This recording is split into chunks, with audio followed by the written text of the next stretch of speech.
آج نامہ اجمل رضا غازی صاحب کی آج محفل میلاد ہے، جس کی وجہ سے آج لوگ تشریف لا رہے ہیں اور آپ دیکھ سکتے ہیں اور اسی طریقے سے آج محفل ہے اور ہم سب حضرت صدیق اکبر جب گھبرائے تو حضور نے جو نظریہ دیا، جو سوچ دی، وہ سمجھے۔ قرآن مجید کہتا ہے کہ سرکار نے فرمایا لا تحزن، ابو بکر گھبرانا۔ ہم لوگ کہتے ہیں کہ بظاہر بھی تو اسباب ہونے چاہیے نا بھئی، ہونے چاہیے، لیکن جو نظریاتی لوگ ہیں وہ اپنا نظریہ نہیں چھوڑ سکتے، اسباب ہو چاہے نہ ہو، فکر تو اپنی جگہ مضبوط ہونی چاہیے۔ اب کوئی باہر فوج نہیں جو پکڑ لے گی، اندر کوئی بارود نہیں جو چلا لیا جائے گا، لیکن اس کے باوجود مسکرا کے حضور نے فرمایا، اور یہ دروازے پہ آئے کھڑے ہیں وہ لوگ جو گرفتار کرنے آئے، سرکار نے فرمایا لا تحزن، ابو بکر گھبرانا۔ کیوں نہ گھبرا؟ اس لیے کہ ان اللہ معنا، بے شک اللہ ہمارے ساتھ۔ جن کے ساتھ اللہ ہو انہیں گھبرانا نہیں چاہیے، جن کے ساتھ رب ہو وہ گھبرایا نہیں کرتے۔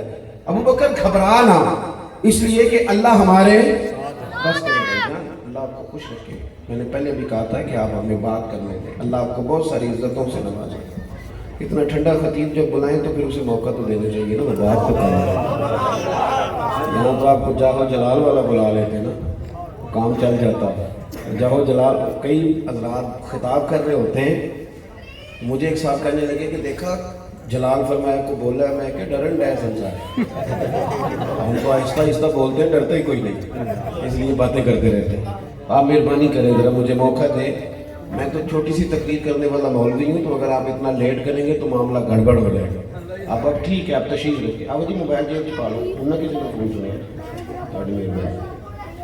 تو جو بات عرض کرنے جا رہا ہوں وہ سمجھیں کہ سرکار نے نا لوگوں کو، دیکھیں دین کا کام کرنا بڑا ضروری ہے۔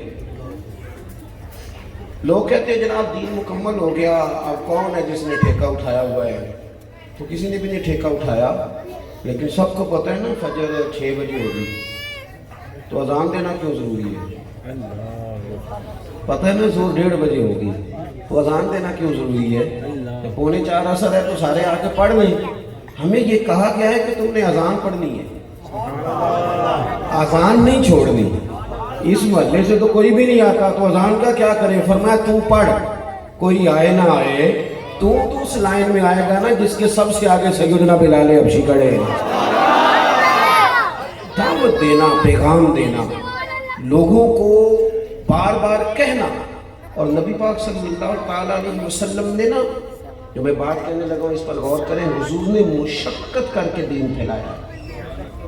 ہم نہیں تھکتے دین کی تبلیغ کے لیے، اب تو ویسے بھی مشقت والا کام ہی کوئی نہیں، اب تو سیمینار ہوتے ہیں اور 6 دفعہ پانی کی بوتل ملتی ہے محفل میں بیٹھے بیٹھے، اور جناب چائے بھی آ جاتی ہے اور الائچی بھی آتی ہے اور بڑے کام ہوتے ہیں، اب کون تھکتا ہے؟ گزر گیا دور۔ لیکن قرآن مجید فرقان حمید فرماتا ہے کہ جب حضور اتنی محنت کرنے لگے نا دین کے کام میں، صبح و شام، یار بڑا مشکل تھا، بڑا مشکل کام تھا۔ کسی بندے کو خود جا کے، آپ کبھی اس پر غور کریں، پتہ نہیں آپ کہاں پہنچ جائیں۔ ایک ہوتا ہے کسی کو کسی کے حق میں قائل کرنا، وہ بات اور ہے، اور ڈائریکٹ کسی کو اپنے حق میں قائل کرنا نبی کی ذمہ داری ہوتی ہے۔ یہ ولی کے ذمہ نہیں کہ وہ کہے میں ولی ہوں مجھے مانو میری بیعت کرو، ولی کے ذمہ یہ کام ہے، لیکن نبی کے ذمہ ڈیوٹی ہوتی ہے، اس نے خود کہنا ہے میں نبی ہوں، خود اپنی طرف لوگوں کو، اور یہ مشکل کام ہے، اس کو آسان نہ جانا۔ سرکار منڈیوں میں بھی گئے، حضور نے نا او سنو جا رہا ہوں، اب کون کسی کو محفل کی دعوت دیتا ہے، اب تو پوسٹر چھپواتے ہیں لوگ، لیکن اللہ کے رسول نے نا ایک ایک دروازہ طائف کے گھروں میں جا کے کھٹکھٹایا۔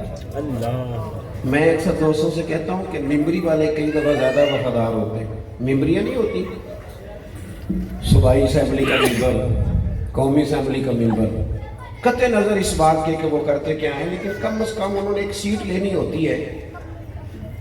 تو دین کا کام کرنے والے لوگ، میں بھی توجہ کروں آپ بھی توجہ کریں، ان لوگوں نے ایک سیٹ لینی ہوتی ہے۔ آپ یقین کریں کہ وہ ساری بات جانتے ہیں الیکشن کے دنوں میں، اتنی اتنی موٹی آنکھیں باہر آ جاتی ہیں ان کی، اور کتنی وہ جدوجہد کرتے ہیں. اگر بیٹی کہیں کسی کی دور بیائی ہے تو اس کو بلا کے لاتے ہیں, کہتے ہیں بیٹی ابا جی کی منت کر, ووٹ مجھے دے.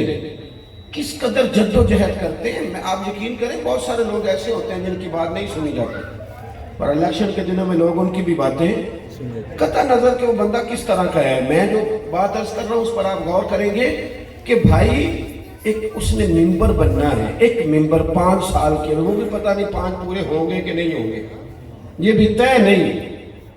تو وہ اپنی اس سیٹ کے ساتھ اتنا مخلص ہے کہ اس نے 12 گھنٹے 24 گھنٹے میں بدل دیے, اس نے ساری ڈیوٹی کی. اگر وہ اپنی اس ممبری سے مخلص ہے تو مجھے بھی تو اپنے ممبر سے مخلص ہونا چاہیے. دین کے خادم کی بھی تو کوئی ڈیوٹی ہونی چاہیے, اس کا بھی تو وہ کہتا ہے جی میں نے کہہ دیا تھا جمعے والے دن دے دیا تھا درس, کوئی آئے چاہے نہ آئے.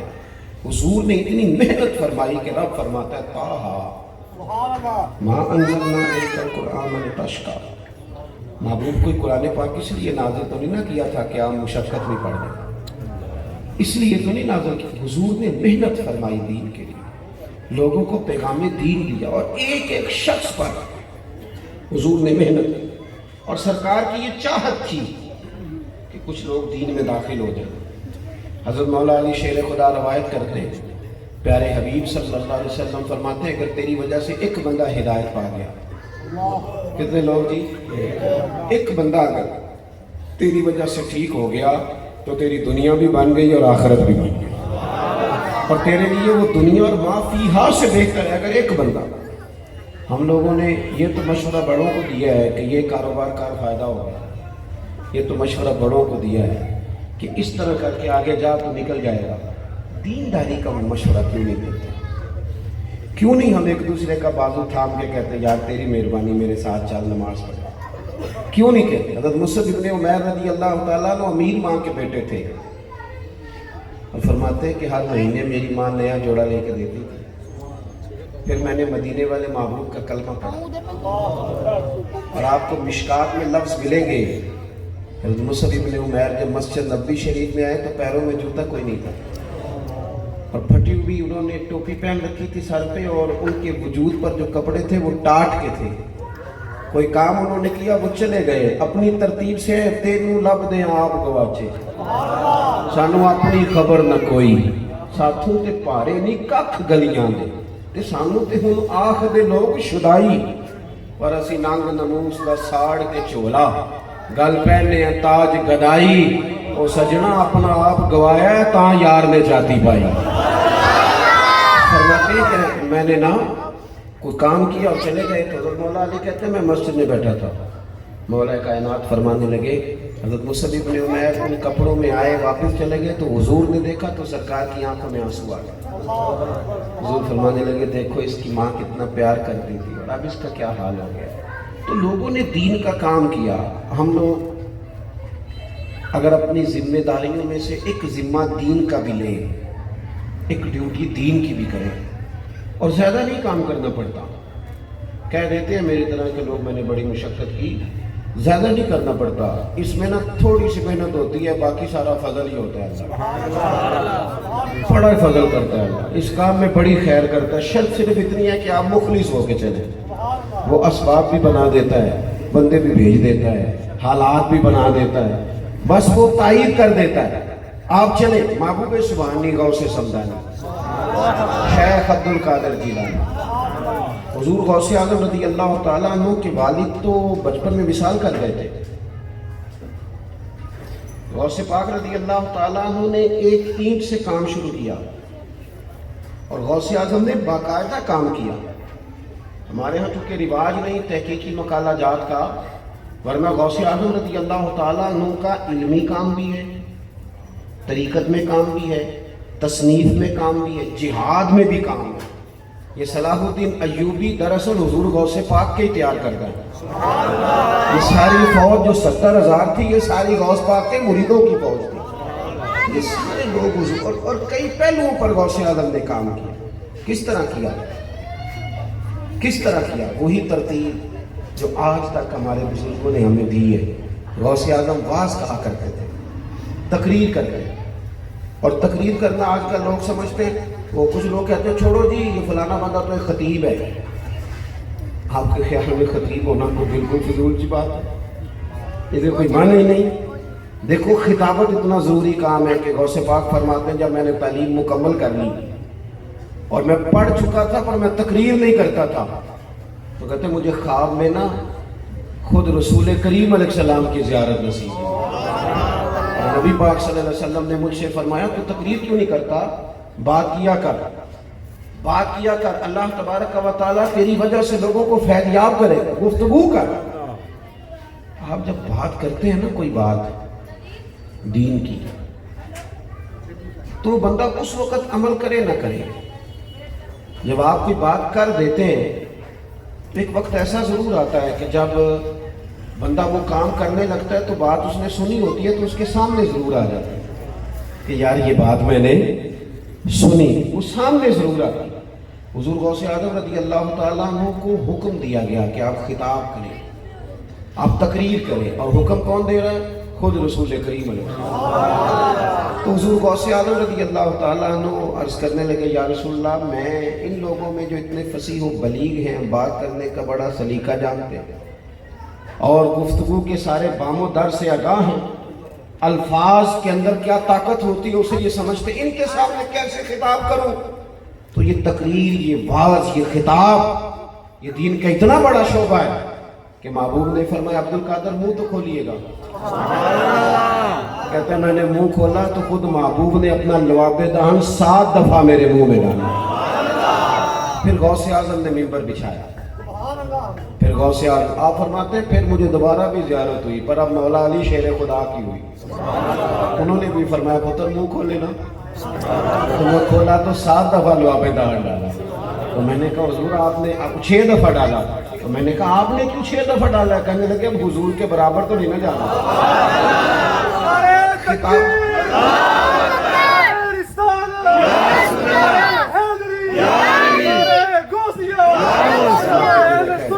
سنیں اللہ تعالیٰ آپ کو برکات عطا فرمائے۔ حضرت پیر صاحب بھی تشریف فرمائیں، حضرت استاد علماء بھی تشریف فرمائیں، ماشاءاللہ سے رون کے بڑھ گئی ہیں۔ تو اب یہ کہ بزرگوں کو بھی زیادہ دیر نہیں بٹھانا چاہیے، کچھ باتیں کر لی جائیں جلدی سے آپ کے ساتھ۔ آپ نے نا گفتگو شروع فرمائی، تقریر شروع کی۔ پہلے چھوٹی مسجد میں تھے، رش زیادہ ہو گیا۔ میں نے شروع میں کہا ہے کہ میری طرح کے کئی لوگ دعوے کریں گے ہم نے بڑی محنت کی، کر جاتے ہیں لوگ دعویٰ، لیکن یہ محنت کا نا تھوڑا سا ہی دخل ہوتا ہے، باقی فضل الہی ہوتا ہے۔ اللہ ہی اسباب بناتا ہے، رب ہی طریقے عطا کرتا ہے، وہی قبول عام کسی کو دے دیتا ہے، اپنے ہی اس کے فیصلے۔ میں تو اکیلا ہی چلا تھا جانب منزل مگر، لوگ آتے ہی گئے اور کارواں بنتا گیا۔ زیادہ تر اللہ تعالیٰ کی مدد اور اس کے کرم کا ہی دخل ہوتا ہے۔ چھوٹی مسجد سے بڑی مسجد میں گئے، پھر وہاں بھی رش ہو گیا تو پھر عیدگاہ میں چلے گئے، پھر وہاں سے بھی لوگ بڑھ گئے، تو پھر غوث اعظم نے باہر کھلے میدان میں ڈیرا لگایا۔ 70 ہزار لوگ ایک وقت میں خطاب سننے آتے تھے، اور خطاب وہ والا نہیں کہ جو بس خطاب ہے، جو بندہ کہے سویرے مجھے نہیں پتا کیا بیان ہوا، وہ والا نہیں، اتنا علمی، فکری اور اس قدر زیادہ تربیتی کہ 400 علماء کاغذ قلم لے کے بیٹھتے تھے جو حضور غوث اعظم کے ارشادات کو نقل کیا کرتے تھے۔ یہ جو گفتگو ہوتی ہے نا، حدیث بتاتی ہے اس میں جادو ہوتا ہے، یہ اپنا رنگ دکھا جاتی ہے، اس میں نہ کوئی کچھ اثر ہوتا ہے، یہ کر جاتی ہے اپنا کام۔ شیخ یحییٰ بن نجاح کہتے ہیں مجھے تھوڑا تھوڑا شکوہ ہوتا تھا، یہ بھی بڑے علماء کے استاد تھے، حضور غوث اعظم کے ہم اثر ہیں، کہتے ہیں میں نے اپنے شاگردوں سے کہا وہاں کیوں جاتے ہو دوڑ دوڑ کے؟ تو ایک دن ایک شاگرد کہنے لگا استاد جی چلیں آپ بھی ایک دن آ جائیں۔ تو مشکل ہوتا ہے نا تھوڑا سا، میری طرح کے آدمی جنہیں 2 4 5 بچے جاننے لگ جائے چاہے دنیا دار ہی، تو کسی اور کو مانے یہ بات ذرا مشکل ہو جاتی۔ تو کہتے ہیں میں چہرے پہ کپڑا لے کے چلا گیا، چھپا کے اپنا آپ، لیکن جب شیخ نے گفتگو چھیڑی نا تو رب کریم کے بندوں کی باتوں میں بڑا اثر ہوتا ہے، اور اکثر وہ باتیں لچھے دار نہیں سادہ ہوتی پر وہ کمال کر جاتی ہیں۔ کہتے میں تو چھپ کے بیٹھا تھا نا، پھر کپڑا کب سرکا پتہ نہیں چلا، پھر چہرہ کب کھلا پتہ نہیں چلا، فرماتے ہیں پھر آنسو کب آئے پتہ کوئی نہیں چلا، اور پھر دنیا ساری چلی گئی